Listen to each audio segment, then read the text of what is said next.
Friends, ನಾನಿವತ್ತು ತುಂಬಾ ಅದ್ಭುತವಾದಂತಹ ಬೆಂಡೆಕಾಯಿ ಫ್ರೈ ಮಾಡ್ತಾಯಿದ್ದೀನಿ. ಅದನ್ನು ನಾವು ಸೈಡ್ಗೆ ನಮಗೆ ರೈಸ್ ಜೊತೆಗೆ ಸೂಪರಾಗಿ ಸೂಟ್ ಆಗುತ್ತೆ.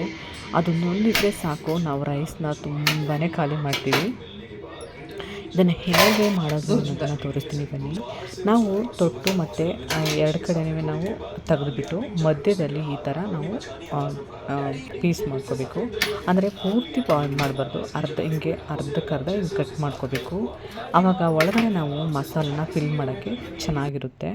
ಈ ಥರ ಮಾಡಾದಮೇಲೆ ಎಲ್ಲನೂ ಮಾಡಿ ಇಟ್ಕೊಂಡು ನಾನು ಮಾಡ್ತಿರೋದು ಸ್ವಲ್ಪನೇ ಈರುಳ್ಳಿ, ಬೆಳ್ಳುಳ್ಳಿ ಮತ್ತು ಸ್ವಲ್ಪ ಖಾರದ ಪುಡಿ, ಅರಿಶಿನ ಪುಡಿ ಇಷ್ಟನ್ನು ಹಾಕ್ಕೊಂಡು ಸ್ವಲ್ಪ ಕೊತ್ತಂಬರಿ ಸೊಪ್ಪು ಮತ್ತು ಇದಕ್ಕೆ ಸ್ವಲ್ಪ ಧನಿಯಾ ಪೌಡ್ರನ್ನ ಹಾಕ್ಕೊಳ್ಳಿ.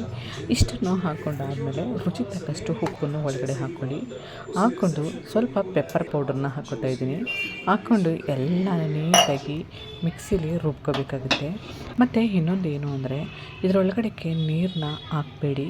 ನಾನು ಮಿಸ್ ಮಾಡಿದ್ದೀನಿ, ನೀರು ಹಾಕ್ತೇನೆ ರುಬ್ಬಬೇಕಾಗಿತ್ತು. ನೀರು ಹಾಕಿದ ತಕ್ಷಣ ಅದೇನಾಗೋಗುತ್ತೆ, ಡ್ರೈ ಆಗಿ ಬರಲ್ಲ. ಬೆಂಡೆಕಾಯೆಲ್ಲ ಬೆಂದು ಕಲಿಸ್ಕೊಂಡ್ಬಿಡುತ್ತೆ, ಕ್ರಿಸ್ಪಿಯಾಗಿ ಚೆನ್ನಾಗಿ ಬರಲ್ಲ. ನಾನು ನೀರು ಹಾಕ್ಬಿಟ್ಟೆ.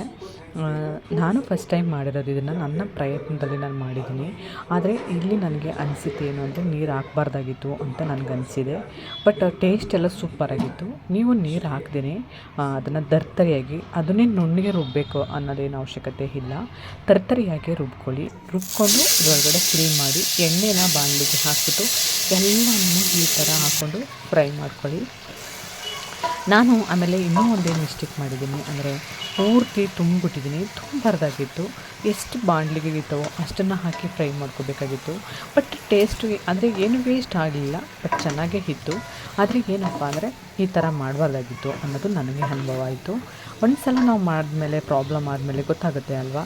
ಅದಕ್ಕೆ ನಾನು ನಿಮ್ಗೆ ಹೇಳ್ತಾ ಇದ್ದೀನಿ, ನಾವು ಎಷ್ಟು ಬಾಣಲಿಗೆ ಇಳಿತಾವೋ ಅಷ್ಟನ್ನೇ ಮಾತ್ರ ನಾವು ಒಂದು ವಡೆ ಬೇಯಿಸ್ತೀವಲ್ಲ ಆ ಥರ ಬೇಯಿಸ್ಕೊಬೇಕಾಗುತ್ತೆ. ಆಮೇಲೆ ನೀರು ಹಾಕ್ತಾನೆ ರುಬ್ಕೊಳ್ಳಿ ಮಸಾಲಾನ. ಸೂಪರ್ ಟೇಸ್ಟಿ ಇತ್ತು, ಸಖತ್ತಾಗಿತ್ತು. ನೋಡಿ, ನಾನು ಎರಡನೇ ಸಲಿಗೆ ಏನು ಮಾಡಿದೆ, ಈ ಥರ ಸೈಡಾಗಿ ಫಸ್ಟ್ ಸಲ ನನಗೆ ಮೋಸ ಆದಮೇಲೆ ನಾನು ಏನು ಮಾಡಿದೆ, ಈಗ ಅದನ್ನು ಸಪ್ರೇಟಾಗಿ ಈ ಥರ ಗಟ್ಟಿ ಮಸಾಲಾನ ರುಬ್ಕೊಂಡು ಅದಕ್ಕೆ ಫಿಲ್ ಮಾಡಿ ಈ ಥರ ಒಂದೇ ಸೈಡ್ ನೀಟಾಗಿ ಗ್ಯಾಸ್ನ ಸ್ಲೋವಲ್ಲಿ ಇಟ್ಕೊಂಡು ಬೇಯಿಸ್ಕೊಂಡೆ.